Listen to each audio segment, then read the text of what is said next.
for the next round.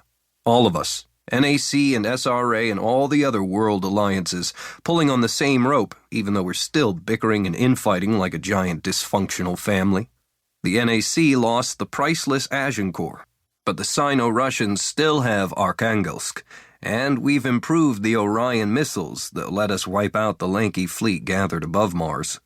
But even with the prodigious appetite of our power blocks for weapons of mass destruction, it turns out that we can run out of nuclear warheads when each of those Orions takes hundreds of nukes for propellant. Uranium and plutonium are suddenly in short supply, and the power blocks on Earth have strip-mined all their old atomic warhead stocks. All our nukes are fuel for missiles now, aimed into space instead of pointed at cities on Earth. One of the few positive side effects of the Lanky threat. The NAC was cash-strapped even before the Lankies came. Now we're positively broke. Luckily, the European Union and the well-heeled countries of the Pacific Rim recognize that the defense of Earth is a problem for all countries, not just for the NAC or the SRA alone. So we've been getting new equipment and operating cash, along with the benefits of shared research and development. We've trained new troops to build up our spaceborne fighting power yet again. We've used the influx of new money from the rest of the world to rearm, reorganize, and develop new gear, all while keeping a close eye on the stars. The Lankies may not be in the solar system anymore, but they're out there, sitting on the colonies they took away from us over the years. And I have no doubt that we will clash again soon. The only question is, who will have the guts to strike the next blow first? I fulfilled a promise after Mars and joined the Lazarus Brigades as a fleet advisor, training troops and getting mixed up in PRC conflicts for a year and a half. In the past, I've battled Lankies and the SRA on desolate rock piles 30 light years or more from home, but those 18 months on Earth were harder and more dangerous than anything I've seen or done out in the black. As tedious and dangerous as my fleet job can get, finally going back to it felt almost like being let out of purgatory. Some of the things I saw and did when I was with the brigades will forever weigh down my conscience. Even Halley doesn't know the full story, and I doubt I'll ever burden her with that knowledge. But for now, I am back at my job doing what I've been trained to do. There are still Lankies on Mars, and I'm part of the cleanup crew that steps on the roaches whenever they leave their dark hiding spots and scurry around in the light.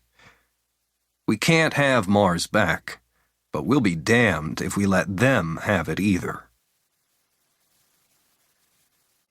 Chapter 1. Olympus Highway Patrol. Contact at 40 degrees relative, Captain. The courtesy warning of the pilot yanks me out of the half-dozing state I've been in for the last 15 minutes or so. I sit upright in my jump seat and scan the console display in front of me.